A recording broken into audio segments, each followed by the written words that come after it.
I know it's been a while since I've done one of these, but I figured, might as well get started back on it now. I need to get back into the swing of this. And I ended up going to sleep after I got the kids on the bus, so yeah. But I'm off today and tomorrow, so I can try again tomorrow. 12, a wonderful gift. It was a little iffy there at the end, but all in all, the shopping trip with my sister was a lot of fun. We promised to go shopping again together again sometime, but next time we would invite our brother as well. Perhaps I'd overdone it because I was exhausted in the carriage on the way home. I'm not sure I can stay awake. Dee noticed me drifting off, and maybe she was a little worried because she leaped onto the seat beside me. With Dee beside me, I didn't need to worry about falling off if I fell asleep. With that in mind, I used Dee as a pillow and quickly fell deep asleep. I didn't notice when we reached the house, but I was later told that Paul had difficulty waking me up. Usually he would have just carried me into the house asleep, but since I'd been saying I wanted to hand out my souvenirs, he decided he'd better wake me up. Sorry for being so difficult to wake up. A loud crashing sound rang out through the air. Was that a gunshot? I jolted awake from the shock and clung to Paul in near terror. Happy birthday!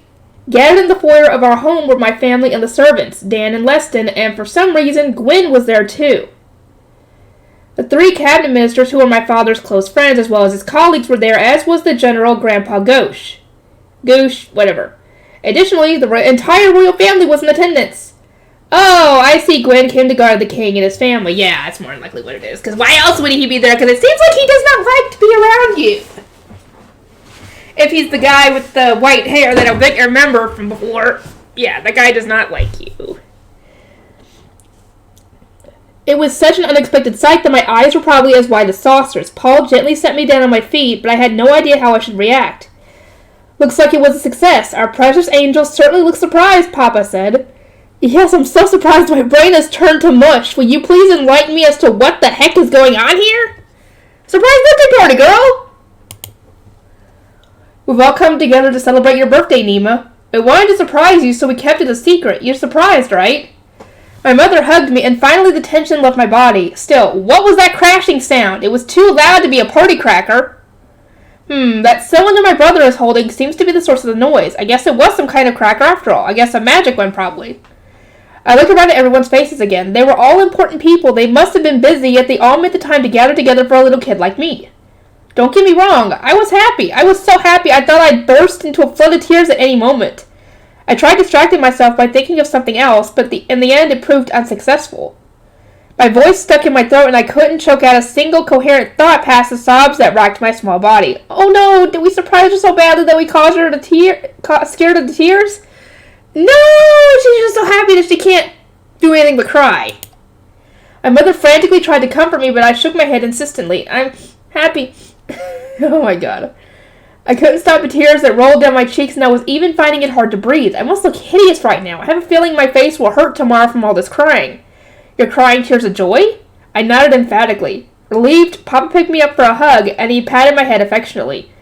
Alice passed around to my brother, then my sister, then the king and queen, and even to Will, like a bizarre game of hot potato. What the fuck? Aww. But it's nice that the royal family came to see. It shows how much they care about you. Will had the nerve to come out and tell me I looked terrible. Nobody asked for your opinion, thanks, jerk. Next, I greeted Olive, Sonras, and the elusive Eugene, who hardly showed his face at the royal palace. These 3 cabinet members had become like an aunt and uncles to me. They were the kind of good friends who might as well be family. Uncle Gene! You've gotten big, Nima. Tell me another story, I requested. Uncle Gene was dedicated to his work as the Minister of External Affairs and spent his time traveling to all corners of the continent of Lartia, visiting neighboring countries. He was a bit older than my father, but he was still unmarried. Perhaps due to the unusual coloring of his gray hair and red-tinted orange eyes, but he also looked younger than Papa. Huh. Okay. His ancestors had held the Minister of External Affairs position for generations, so it made sense that the blood of various countries was mixed in their lineage, producing such a unique appearance. When he was younger, Uncle Gene even traveled to other continents. I loved hearing him tell these stories the most. I want to travel someday too. Then I can meet lots of different kinds of animals to cuddle and pet. Oh, of course, one-track mind on that one. Of course. Once I'd gotten plenty of attention from Uncle Gene, I was passed over to Grandpa Gauche. Grandpa Gauche was so hearty and gumptuous that sometimes I couldn't even keep up with him. Despite his age, Grandpa Ghost was still working full-time with no sign of slowing down. Honestly, it hurt how tightly his heavily muscled arms held me. His hair had lost most of its original golden hue to old age and was cut short, and he had a frightening face that was only softened somewhat by his kind blue eyes. Nima, dear, when are you going to let me adopt you as my daughter? Huh? This is the first I'm hearing of this? The first I'm hearing of this? Yeah, they ain't gonna allow that. Besides, Grandpa Ghost had a son to be his heir and a daughter, not to mention 5 grandchildren between them. His lineage was well and truly secured. Never, I responded. Darn those V's! Ghost, stop trying to infect my darling Nima with your strange ideas. Papa snatched me away from Grandpa Ghost, but the look on Grandpa Ghost's face makes me think he's planning something. He's an incredible strategist. I better watch out so I don't get snared in this trap. Yeah, be careful about that. Would it really be so bad? If all he's wanting to do is adopt you, I don't think that'd be a bad idea. Especially if anything were to happen to your parents. Heaven forbid, obviously. Thank you all for gathering here today to celebrate Nefertima's birthday, Papa announced in a loud voice. Food has been prepared in the dining room, so let us move inside to begin the birthday feast. Awesome, time for food! I bet they'll have grilled meat on the bone seasoned with herbs, that dish that's popular here, the one that's similar to curry except it contains beans and maybe a variety of fruits? At Papa's urging, everyone headed into the dining room. It might have been more accurate to call it a ballroom to convey how large and ornate the space was. Colorful flowers decorated the dining room, making it look even more opulent than usual. When did they find the time to prepare all this? If they pulled this off in the short time Karna and I were out shopping, I'm impressed with our servants' near superhuman abilities. It might not have just been them doing it. They might have gotten the royal family servants to help with that as well, possibly. Come to think of it, this is the first time I'd ever seen this room in use other than for Papa's birthday party. The rest of the family usually had smaller low-key parties in the garden on their birthdays. Thank you, everyone! Before the guests toasted their drinks, I took the opportunity to thank them all again. The delicious-looking party foods were calling my name, but good manners came before all else. Now then, let us toast to Nefertima. May she continue to grow up healthy and strong. Cheers! Cheers! Auntie Olive led the toast. Wasn't that supposed to be for Papa's job? Oh well.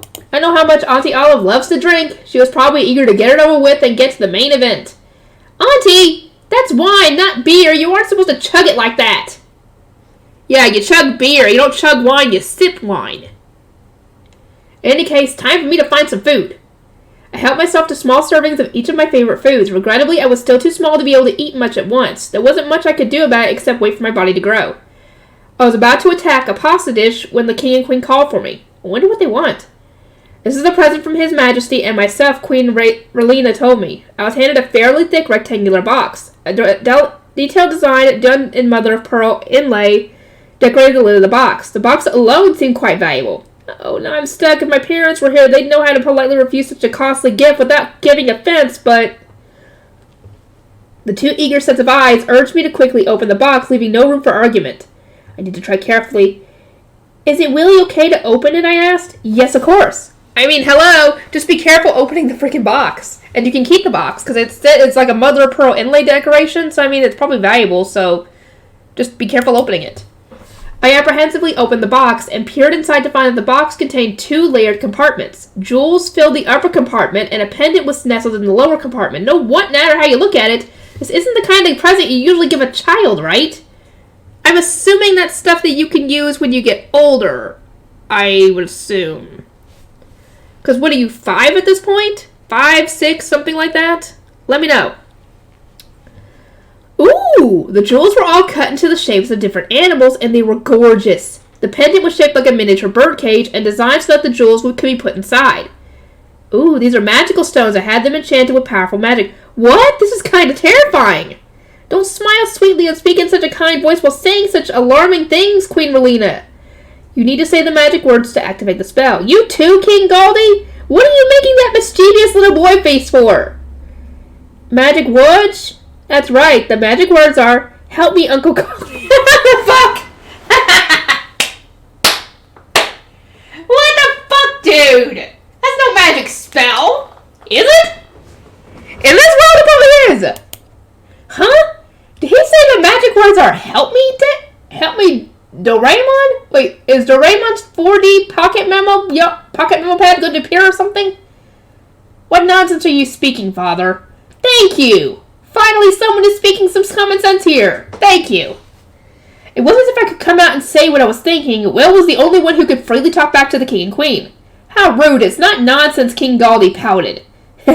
I know how you feel, darling, but we must teach her the correct words to activate the spells, Queen Merlina chastised gently. And so King Galdi explained it to me properly.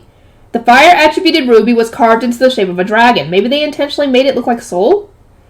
The activation word was Farlub. Using it would activate a highest level spell known as the Crimson Salamander. The spell would continue spouting flames until it burned its target to ash.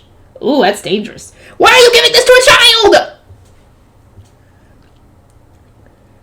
Because, children aren't known to be, responsible. Even for someone like Nima, who knows about how to be responsible, still. The wind-attributed emerald was carved into the shape of a bird in flight. It reminded me of a pigeon. The activation word was Vize. Using it would activate a spell known as the Forest Storm. It was easy to picture based on its name. It produced the hard-to-control wind of a large typhoon with a 6-mile radius. Like I said, why are you giving this to a child? Even a responsible child like Nima, not a good idea. The water-attributed sapphire was carved into the shape of a dolphin. The activation word was Octane, whatever. Using it would activate a spell known as the Maiden's Permission. The spell unleashed a massive tidal wave that pushed aside everything and anything in its path. What does washing things away with water have to do with giving permission? Not sure about the logic behind that name. Yeah.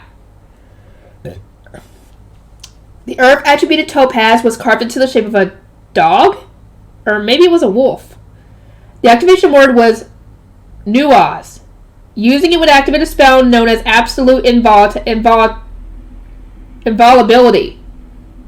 The spell would create a dome-shaped wall of protection about 3 feet in every direction around the stone, impenetrable by either magic or physical attacks. However, while the spell was active, anyone inside the protective wall couldn't see anything outside.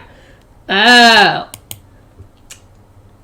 I'm not sure if this sounds helpful or more trouble than it's worth. Apparently the activation words for the 4 jewels were actually the names of the elemental kings for this continent.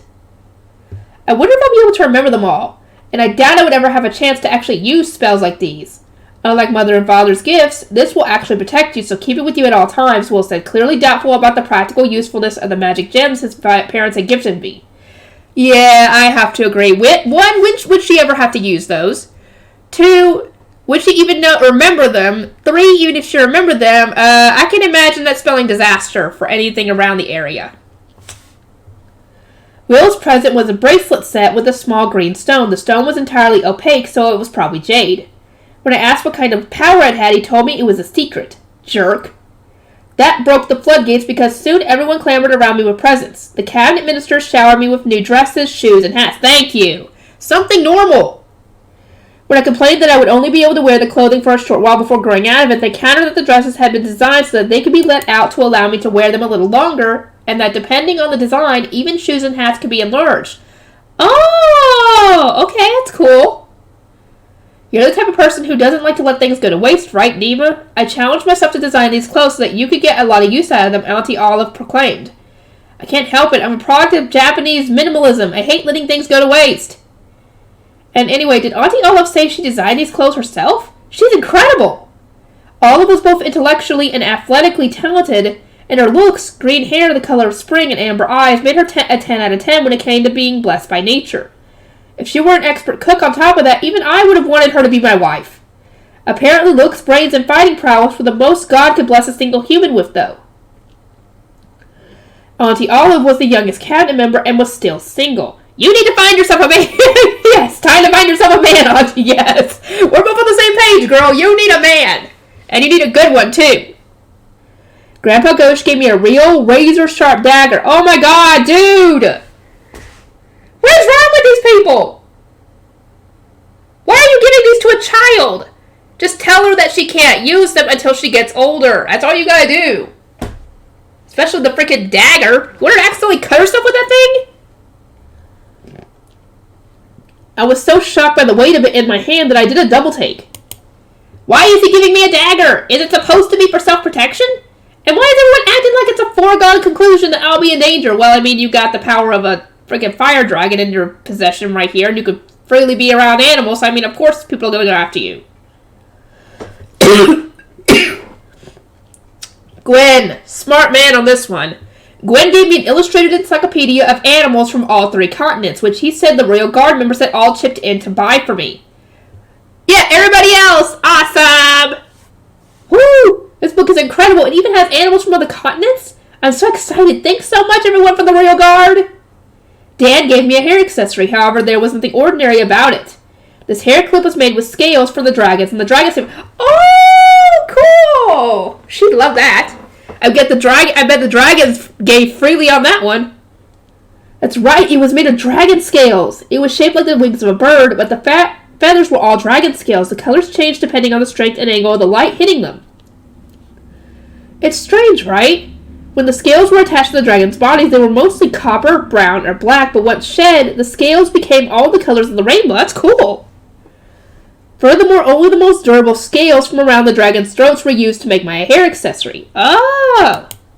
They let us take these scales without argument from the area on their bodies when they most hate being touched. They must really love you. When I heard this, I unconsciously teared up. Darn it, they really are so cute. Next time I go to play, I'm going to give each and every one of them a huge hug. This little one is from me, Leston said, holding out something covered in cloth. Little one? Is it alive? Without taking the gift from Leston, I timidly and carefully lifted the cloth. Underneath was a bird. It sat obediently on a wooden perch. This is a relative of the Glayhawks I showed you before. She's a rainhawk. She's the cleverest and strongest of the clutch born during the Earth season this year. Oh, she's got a baby bird! Oh, based on her size, she wasn't a newborn baby chick. But if she'd been born in the Earth season, she was probably in a stage of development where she needed to be with her parents for a little while longer. It wasn't good to change a young bird's environment so suddenly. Is she really okay? She'll be fine. We trained her in preparation for coming to live with you, and her parents had given their permission as well. Based on Leston's answer, he had been planning on giving this bird to me for quite some time. When I asked him about it, he said from the way I always fixated on the Glayhawks and night owls every time I visited the bee stables, he figured I might like to have one as a pet. Is my fascination with them that obvious? Well, I suppose among the different species of birds, I am most interested in the birds of prey. I asked Leston to take the rainhawk out of her cage. Her feathers were primarily gray with spots of black in a mottled pattern, and she was about the size of a pigeon. Smaller than one of those massive behemoth pigeons you find living in big cities, though. What on earth are they feeding those things anyway? Good question. Garbage. Rainhawks were small, but because of this, they were better equipped for flying in stormy weather than other species. Rainhawks naturally lived in forested areas, usually near a beautiful river or lake, because they loved playing in the water. Come here. I held out my arm and the rainhawk hopped into it. Perhaps they'd magically outfitted the hawk because her nails didn't hurt my arm, and she wasn't so heavy that I couldn't hold her for a short while. It would be impossible to have her sit on my arm for a long time, though. She may be small, but she's still a hawk. Her tiny curved beak, the way her muscles flexed as she moved, and the characteristic way she tilted her head was all so cute I thought I might get a nosebleed from the intense emotions. Let's be good friends. Unconsciously, I tilted my head in the same direction as the hawk. I petted her feathers. They were soft and fluffy, almost as if she still had some of the down feathers of a newborn hatchling. Once she grew up, her feathers would probably change to the smooth, sleek feathers of the other hawks I'd met before. If this was my only chance to enjoy these fluffy baby feathers, I would have to pet her to my heart's content now while I could. I even received a slew of presents from the servants working in our home. The maids gave me a set of homemade soaps. The cook surprised me with a whole cake just for me. All my favorite fruits covered it. It was exquisite. The stable keepers gave me a tandem saddle intended to seat 2 riders at once. They said I could use it to ride together with Papa. Maybe next year I could get a saddle of my own. Of course, the gardeners gave me a bouquet. They told me they would show me how to make the flowers into potpourri before they wilted. The butlers gave me a set of writing utensils, saying it wouldn't be long before I started having private lessons at home. I couldn't say I was exactly thrilled with that. Nima, wake up! Was I sleeping? I've been trying to decide on a name for the rainhawk, but at some point I drifted off to sleep. I thought I heard Soul's voice just now. Was I dreaming? Are you awake? Nope, not a dream. I wonder what he wants at this hour. The party had officially ended when the king and his family departed. Afterward, the adults who wanted to keep drinking moved into the living room. After watching them settle in to continue their festivities, I went to my room and spent a while coming up with a name for my new pet. Before I knew it, I was already in the middle of the night. What is it, Soul? Can you come out into the balcony? The balcony? Finding his sudden request unusual, I turned toward the door leading to the balcony outside my room. A golden yellow light shone beyond the glass door. Looking carefully, I recognized the shape of Soul's head with his chin resting atop the balcony's guardrail. Since when are you a peeping Tom, sir? Soul? It was already early spring, but it still got chilly at night. Goosebumps sprouted on my exposed flesh, so I let myself out into the balcony and hugged as much of Soul's massive head as I could get my arms around. Hold on tightly, child. Clinging onto Soul's face, I was lowered from the balcony to the garden below. I was awed once more by Soul's incredible size. My room was on the second floor, but the ceilings were high, so the distance from the ground to my balcony must have been at least 15 feet. Once I was standing firmly on the ground, I noticed a bucket nearby. Perhaps bucket wasn't the correct word. It was more like a basket woven out of vines. Language was never my strong point, okay? The basket was round with a handle crossing over the center and fairly deep. It was large enough for me to get inside and lay down. What was that for? I tried to picture Soul carrying it and thought he looked cute. I would like to show you a bit of the world. Soul scooped me up with the talons of his front legs and deposited me inside the basket. Oh, I'm the intended contents of this basket? A dragon carrying a basket with a child riding in it. Well, I suppose it's not the outside of the realm of possibility in a fantasy world like this. Not that I imagine it's a normal sight by any means. A cushion was in the bottom of the basket, so it wasn't uncomfortable to ride in. In fact, it was pleasant. The confined space was surprisingly cozy, almost reminding me of being in a nest? No, it's more like being curled up in a kotatsu. Yeah, that's certainly exactly how it feels. Now then, let's go. Soul gently beat his wings, lifting himself a few feet into the air, then gripped the basket's handle firmly with his front legs and flew off. Strangely enough, it was silent. I couldn't hear Soul's wings flapping or feel the wind on my face or the cold of the night. This must be magic, right? How nifty. I'm jealous of people who could use magic. We continued to gain altitude until finally we were high enough that I could look out across the entire royal city. As security measure, spotlights swept periodically across the royal palace grounds. The thoroughfares radiating from the palace and delineating the divisions between the districts were lit by evenly spaced streetlights. It was an enchanting sight. Seeing it like this, I begrudgingly nodded my head, understanding the unusual city planning of the first king. We passed over the royal city and continued north. The number of houses decreased the further we traveled, and a rustic countryside scenery spread out whimsically below us, illuminated by the moon. The cheerful way the first early seedlings danced in the wind was a beautiful sight. The northern mountain range rose in the backdrop of all this. This was the mountain where Soul lived. Seeing it like this, I felt that the world was enormous, a multifaceted place full of many different sights. But to humans, this was a beautiful world. But how did the elves and beast people who lived in the forest at the front of the mountain range see it? Several decades from now, would humans and other species be able to enjoy gazing upon the beauty of this world together, or would they be looking at it alone? We passed the densely populated section of the forest. As we approached the mountain range, the forest below us became dark, like something out of a fairy tale. It was a world of only darkness, impenetrable by the light of the moon, where it would be easy to imagine that evil witches and monsters might run rampant. This place is a little frightening, I muttered. There's no need to be frightened. The monsters living here are weak and powerless. Compared to Soul, everyone was weak and powerless. Besides, in this forest that you call frightening, there is also great beauty. Look.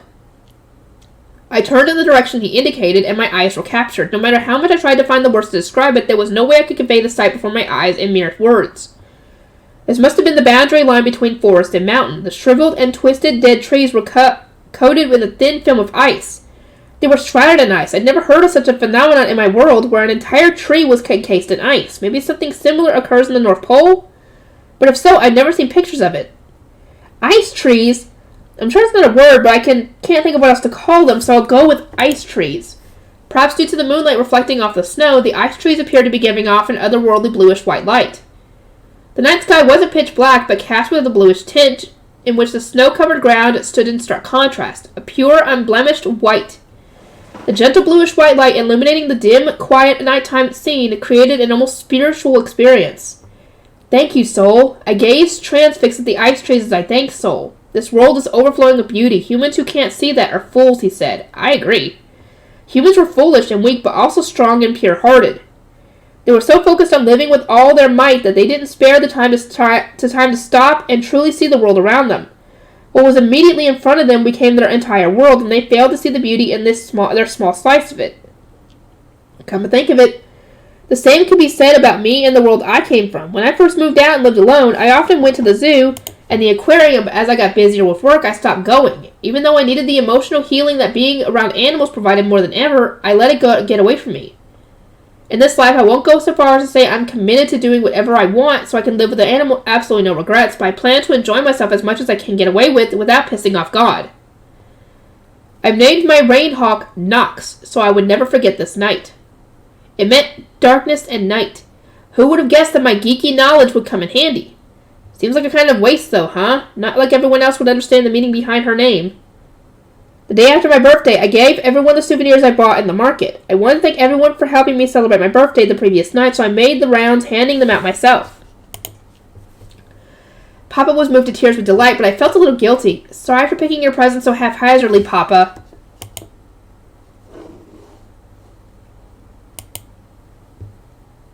Okay, 25 minutes. I hate studying. After I turned 4, okay, she's 4 now, I visited the bee stables regularly for Nox's training. Sometimes I would participate in the training sessions, and other times I'd play with the wild bear, bay, and the other animals. My days were fun and carefree, until our steward, Margus, announced he would tutor me, effectively bidding farewell to my peaceful days of freedom. At first, I learned simple things like proper greetings and table manners. I got through those topics without much trouble. The only real problem was political economics and history. It was all gibberish to me. I didn't have the best grades in school in my past life either. I even learned a bit of geography. The royal city was in the center of the kingdom of Gosh, and each of the cardinal directions were territories. The prime minister and the 3 cabinet members ruled the territories. Each territory was named after the family that ruled it. Papa's territory was called the Osk territory. Sometimes it was referred to as the Northern Territory. There were 2 types of territories, directly controlled territories and allocated territories. Directly controlled territories were exactly what they sounded like. Allocated territories were created when a territory was too big for one family to handle.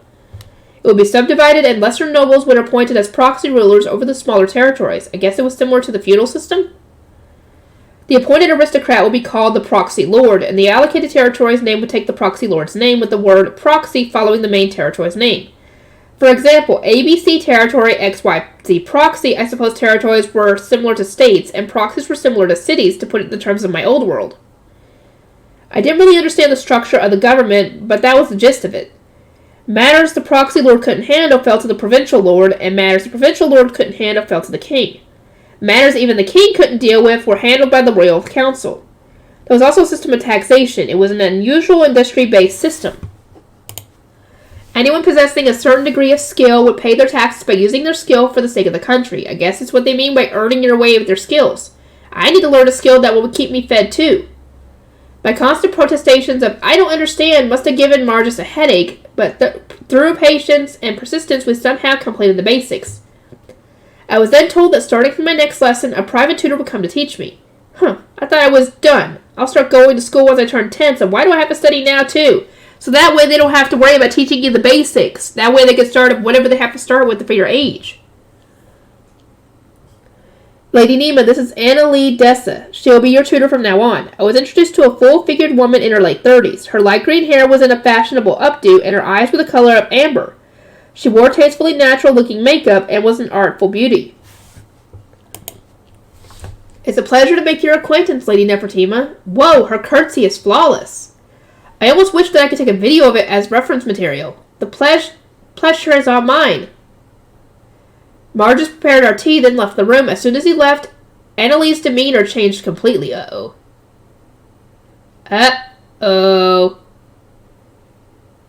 I think you're about to get a strict teacher here. The first order of business is to do something about the way you speak. Huh? Did I say something impolite? But I've hardly ever spoken to her yet.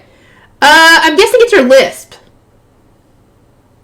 For example, Mr. Margus tells me that you address your noble parents as Mama and Papa. I mean, well, so? That's your parents. Oh, so that's what she means. It wasn't technically incorrect, so I nodded in agreement. You will answer orally when responding to questions. Annalie suddenly pinched me. It was through my clothing, but her long fingernails dug painfully into my... Ow! Jesus, lady! Ain't no need to do the violence! She's only 4! I glared defiantly at Annalie. In response, she roughly pinched me again. A young lady of noble breeding should never show unpleasant emotions on her face, no matter what happens. Gosh darn it! Does this woman intend to put me through Spartan training? The gloves are coming off. I'm declaring this woman an enemy. An enemy, do you hear me? Over the course of the following lesson, I was struck on the back for my bad posture, pinched for not answering a question out loud, and smacked on the head with a folded fan for being unable to do as I was told. Good Lord! Did your brother and sister have this kind of training? You ought to ask them. What kind of training did y'all get? What is that fan made of? It freaking hurts. I'm sure I've got a goose egg on my head after that blow. She's completely merciless, even to such a young child. If this is how education works here, I'm never going to school. Annalie had been my... Oh, here we go. Annalie had been my older brother and sister's tutor as well, but based on the exorbitant way she praised them, it didn't seem she used physical punishment on them. If she had, I'm sure they would have told Papa, and Annalie would have been locked away somewhere if she had never again seen the light of day.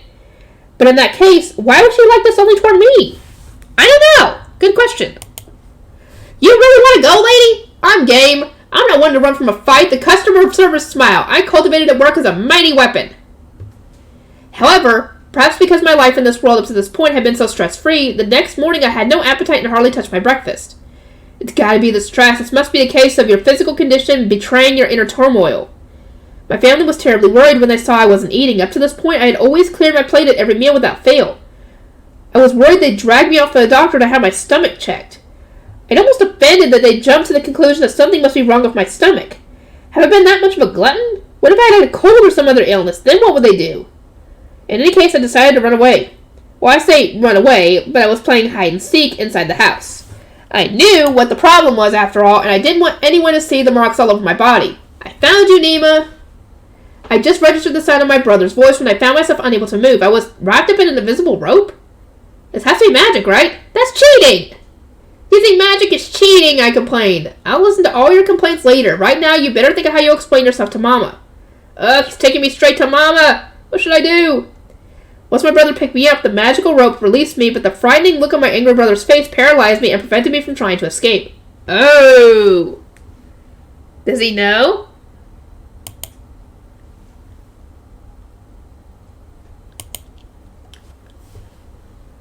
Nima, can you please explain to me why you refused to see a healer? Mama was in full-on scolding mode. Papa will be easier to deal with. Because I'm scared it'll hurt, I said. Do you think you can sneak a lie past me? I know you aren't that stupid, Nima. I knew she'd never buy it, but I can't deny being stupid. It feels like I'm losing if I admit the truth, but I guess I'm the only one thinking of this in terms of winning and losing. Here we go. It's because of the injuries you claim to have gotten while playing, right? They were caused by Annalie Dessa, weren't they? She figured it out. Was Mama using her magic to spy on us? That's an amazing No, girl, she's keeping an eye on you. That was good. But I suppose it makes sense. There's no way the nearly superhuman servants working in our house would fail to notice my injuries or wouldn't immediately inform Mama and Papa. Does that mean that Papa knows too? Why didn't you say anything, Mama pressed. I believe in fighting my own battles, I said. I couldn't call myself a descendant of the great Japanese samurai otherwise. You are, but yeah, they don't know that. Who am I trying to fool? I'm not the descendant of anything more than simple rice farmers. How am I going to get her to understand my low-born sensibilities? Are you saying you don't want us to get involved, Mama asked? That's exactly what I'm saying. Fights are supposed to be brutal, one-on-one brawls to the bitter end. Papa will fire her, won't he? Yes, I'm certain he would. Based on her answer, it seems that Papa doesn't know yet. Okay, so he doesn't know. Oh, Papa Bear coming out. He's going to be coming out. I wanted to avoid Papa and Carter finding out. Those two were likely to breathe fire when they found out. Yeah! And I'm not speaking figuratively either. Yeah. As was common with magic users gifted at using fire magic, when they got furious, their magic tended to spill over in the form of literal physical flames. Do you have a plan to defeat Annalie, Mama asked? She's known as the paragon of feminine grace. There's no way you can defeat her in a battle of etiquette. Yeah. Say what? What kind of paragon of feminine grace goes around hitting children? Now I'm even more determined ever not to lose to her. Mama chuckled wryly at the sight of me burning with fighting spirit. She seems to have turned off lecture mode, but she's still up to something. If you're gonna face Annalie, you'll first need to stand on the same level as her, Nima. I want you to take everything you can from Annalie. Furthermore, you must get to know your opponent. If not, there's no way you'll be able to battle with her. She has a point. Basically, she's telling me to master the department of noble young lady before taking the bait, right? You're saying I need to get Annalie to acknowledge me as a noble lady. Mm-hmm. Do you think you can do that, Nema? Huh, do you think I can't? I can do anything I set my mind to. Fine, then I'll dance to your beat, Mama. In that case, I'm gonna help Nema. Ralph had been silently watching our conversation unfold this whole time. What was he suddenly butting in for now? To give you help. I felt gentle arms wrapping me in a tender hug and heard a spell being chanted quietly. I apologize if I can't say this right. Recul Cruciole. It was a healing spell known as the Goddess's Healing. All the places that had been stinging and throbbing suddenly felt as if they'd been touched by a warm, gentle hand. Beneath the brush of invisible hands, the pain faded away. I was certain that the marks had disappeared as well. I can heal your injuries instantly. I can also be your partner for dance practice. Ralph was the only person in our family who could use healing magic, and by dance, did he mean ball dancing and the like? Now that sounded interesting. I loved almost any form of exercise. Yes, please, but wow. I know I won't say anything about Annalie. I just want to help you become a splendid, noble lady. Ralph knows how to handle me better than anyone. I was dancing in the palm of my mother's hand with my older brother pulling my strings. I guess I got no other option but to go on the offensive. Leave Dale and Karna to me. When Mama put it like that, I knew there was no possibility either of them would find out. Mama was the strongest member of our family. Honestly, she might have been the strongest person in the entire country. Bias. Alright, let's do this. I'm gonna become the most finely mannered noble young lady in the country. Just wait. Was that my objective? Oh, well, that's fine. Although I've made such a lofty proclamation, half a year had passed since then. Even I was shocked at my excessive foolishness. My appetite had returned. Incidents where I was left covered in cuts and bruises had decreased. I was supposed that as long as my brother was around anyway. It didn't matter how badly injured I got. He always healed me right away. I was almost 5 years old, but I had mastered skills that were almost unbelievable for a 5-year-old child. My greetings and table manners were flawless. I'd also perfected the art of making tea and entertaining guests, and even took it upon myself to study up on current events in my spare time. Because I had the mentality of an adult but the body of a child, I'd improved my dancing to the level where people often praised me for being incredibly talented for my age. I enjoyed exercise, so I wanted to continue learning to dance. My mother praised my progress, and my sister was surprised by it. Apparently, it wasn't common to learn so much in such a short period. A child of the nobility was only expected to become competent in social manners by the time they entered school. This is already enough to make all my effort worth it. Now then, the time has come for me to strike back. In Annalie's presence, I kept up my mask of perfect manner. She probably deluded herself into believing that my improvement was the result of her instruction. This is one mask I don't mind slipping a bit. Annalie, I was wondering if Acox is suffering from a drought, why doesn't the Church of Divine Creation do anything to help them? Acox was a small country southwest of the Kingdom of Gosh. This summer, a severe drought had destroyed all their crops, and the country's reserves wouldn't last until the next harvest.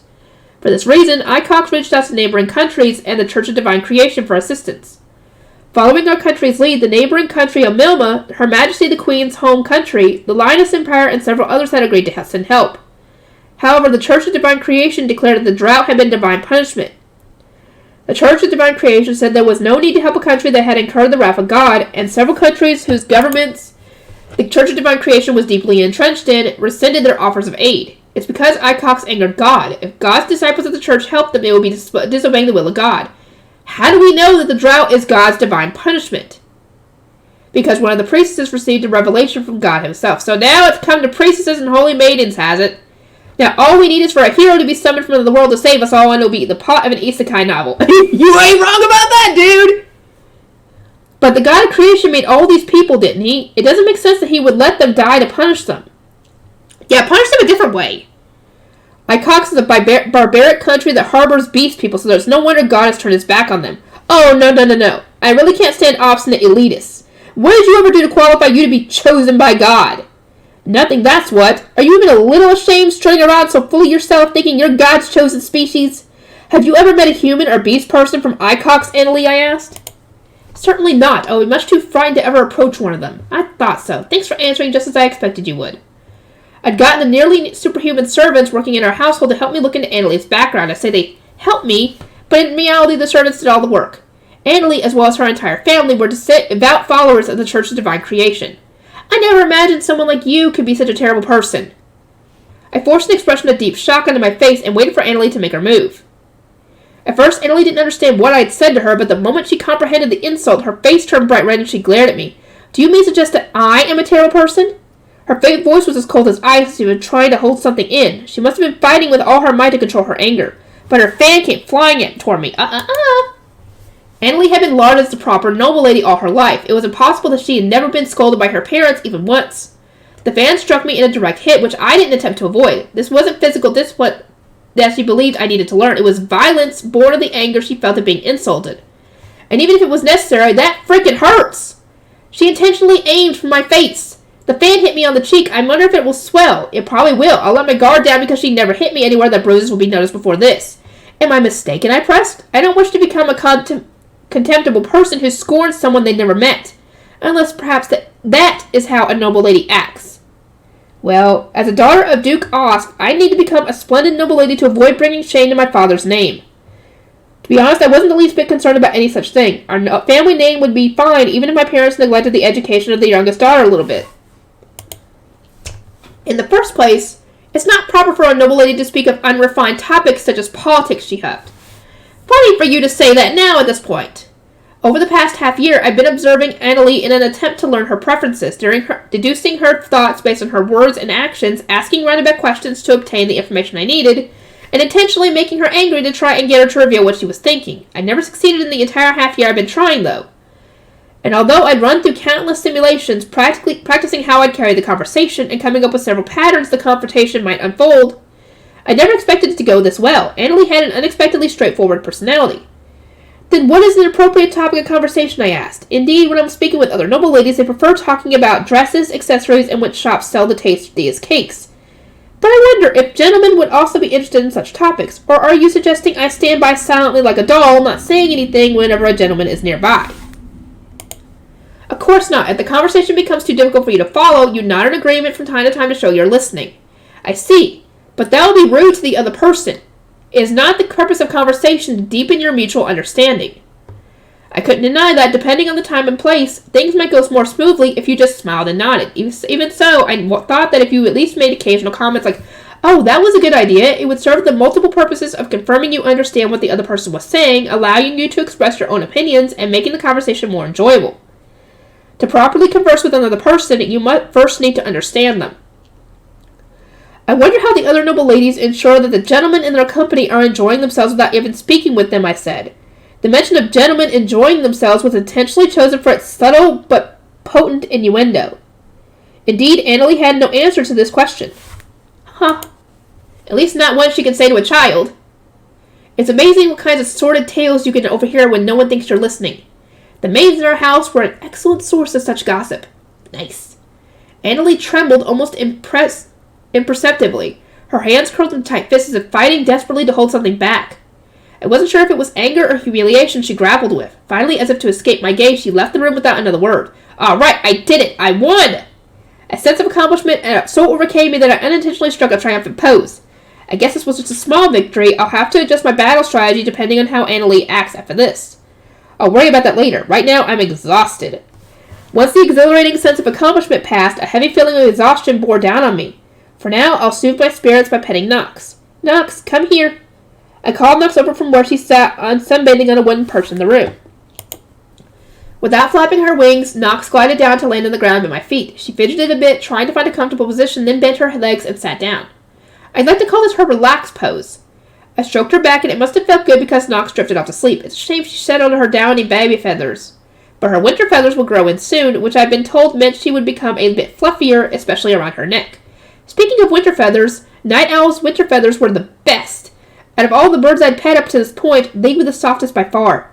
Last winter, I spent so much time petting them that the night owls gave me all the feathers that fell out when they were grooming themselves.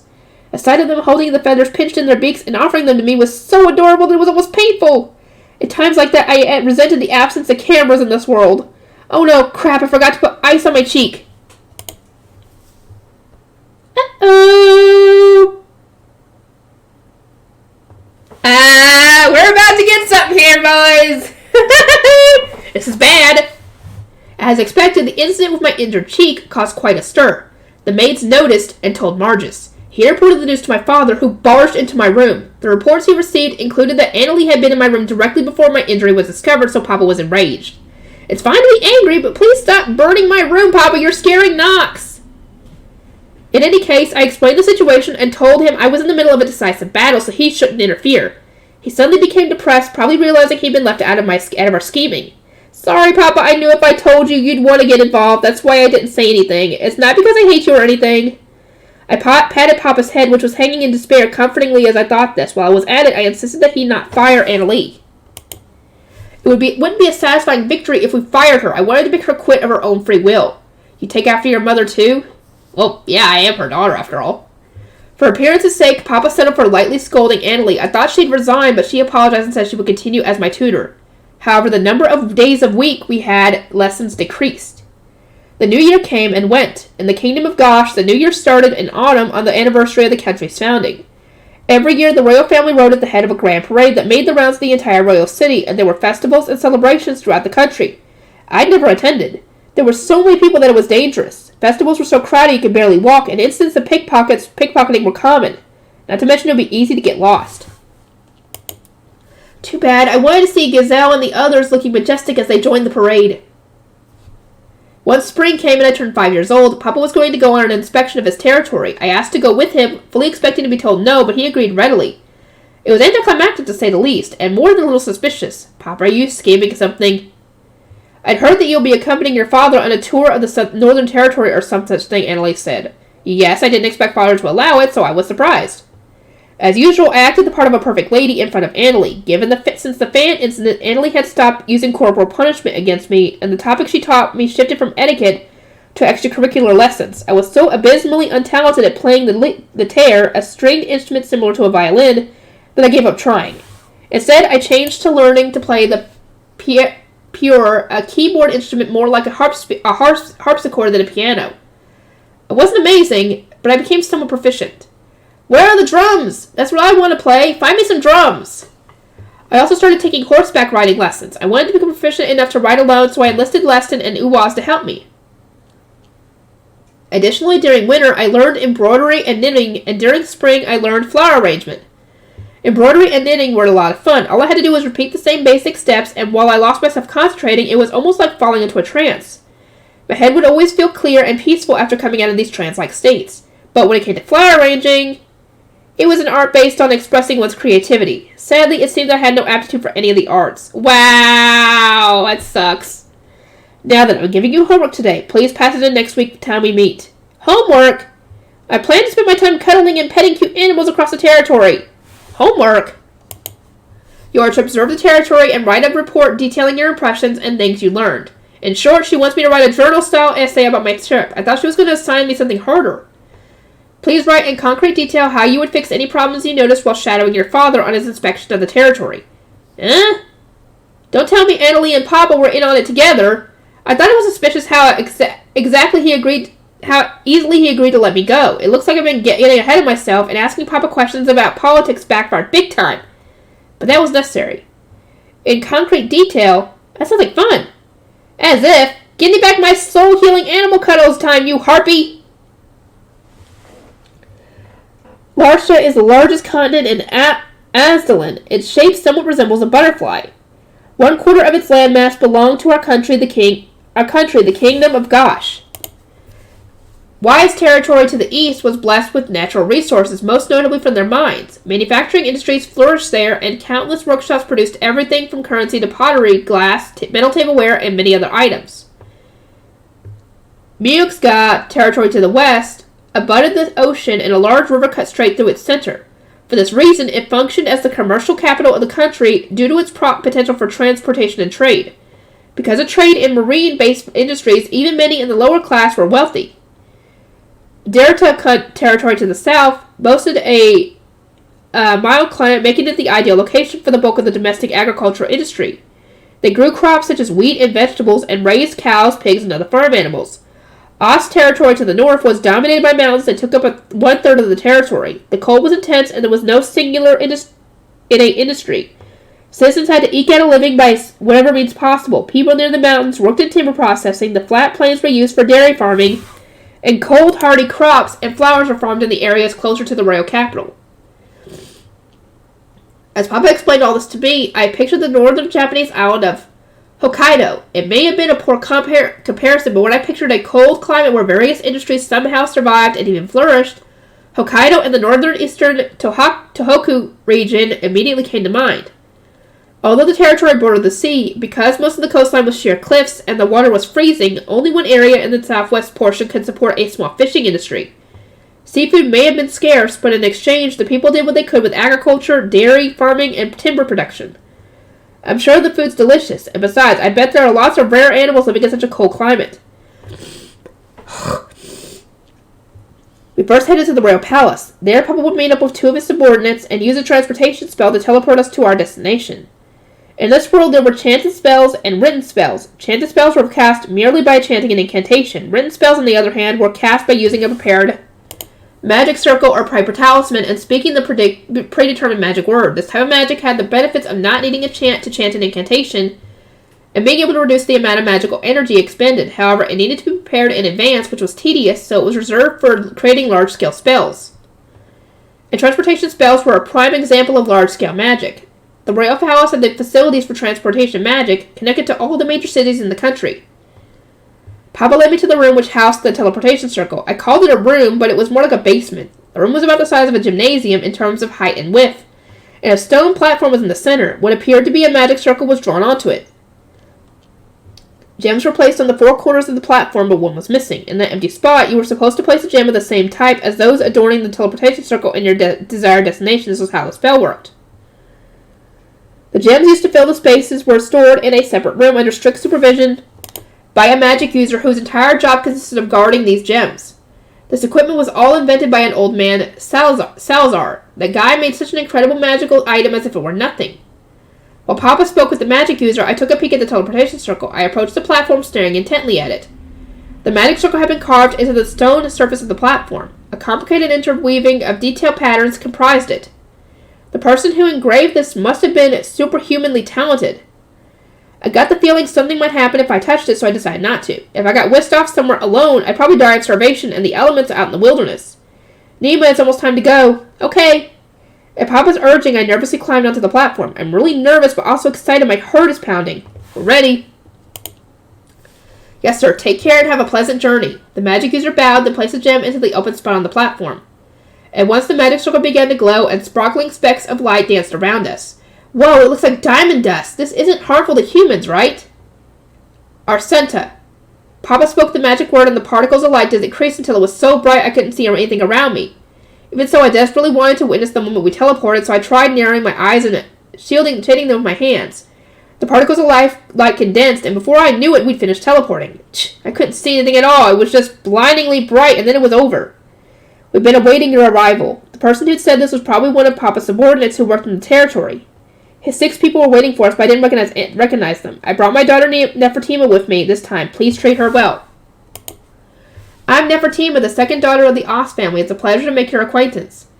I raised my skirt slightly and bent my knees just a little. The angle at which I bent my knees and elbows and the speed of my curtsy had been practiced countless times in front of a mirror until the gesture was flawless. What a well-mannered young lady. I am the proxy lord of this region, Warnes Gilva. Welcome to Arsenta, my lady. The person who greeted us was a kindly old man. More importantly, Arsenta is a place name. That would mean the full name of this place is Os Territory Gilva Proxy Arsenta. If there's a teleportation circle here, it must be a large city. I want to go out and explore. Lord Os, the carriage has been prepared as you requested. Will you be heading out immediately? Yes, I hope to arrive before sundown. Very good, sir. Please follow me. We're going to change to a carriage and travel even further. It must be quite the distance if he's worried about arriving before it got dark. Warnes led the way to the building we'd arrived in. The interior was suitably impressive, but its formidable construction reminded me of Grandpa Ghosh's fortress mansion. When we reached the front parlor, Papa helped me put on my coat. It was a sturdy winter coat made of thick fabric and lined with fur. It's already spring, isn't it? Yeah, my birthday came and went, so according to the calendar, it's spring now without a doubt, so how cold must it be outside for him to dress me as if it's the dead of winter? The butler opened the door to reveal snow falling. I was like, yep, that's how cold it is. No way, it's freezing! What the heck? How can it possibly be this cold? I don't want to go out there. The extreme cold made me cling to Papa in dismay. Goosebumps broke out all over my body. My teeth chattered as I trembled uncontrollably. The wind was bitterly cold. It wasn't really cold, it was painful. Taking pity on my obvious suffering, Papa picked me up and muttered something rhythmically in a quiet tone I couldn't quite make out over the chattering of my own teeth. Why doesn't Papa seem at all affected by this extreme cold? Huh? I don't feel cold anymore. In fact, I'm pleasantly warm. A heavenly sensation stole over me, like being wrapped in a warm, heated blanket, and I sighed in relief. You're not cold anymore, right? I nodded emphatically in response to Papa's question. This must be magic, similar to the magic Soul used before. I bet. That means if I asked Soul to lend me his magic, I would never have to feel cold again. I'm so glad. Freed from the hellish cold, I cheerfully climbed into the carriage. I also released Nox from her cage and had my father cast the same spell on her. She still had her winter feathers, but rainhawks didn't naturally live in the north, so I figured it was better to err on the side of caution. Between the 5 people who had been waiting with Warnus, as well as Papa and his 2 subordinates, and me, there were 9 of us. We separated into 2 carriages for the journey. The carriages were sturdy and suited for a snowy climate.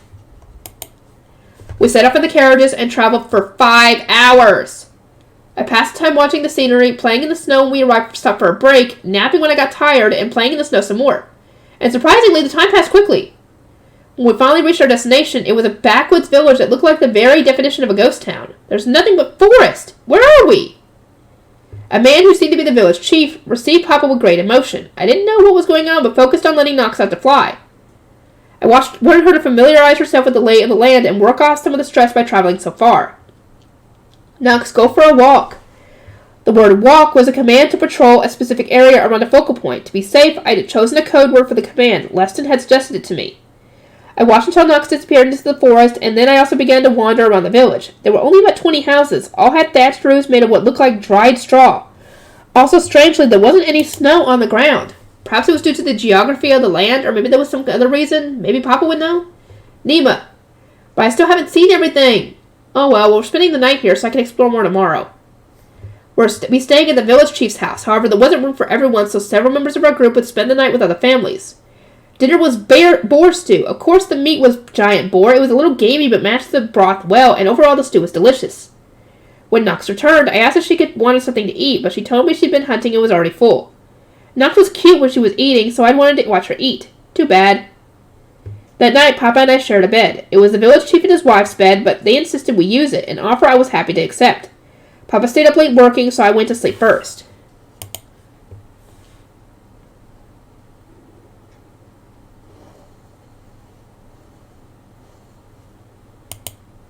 Okay, I think I'm going to end this off here. I'll see you guys in the next time.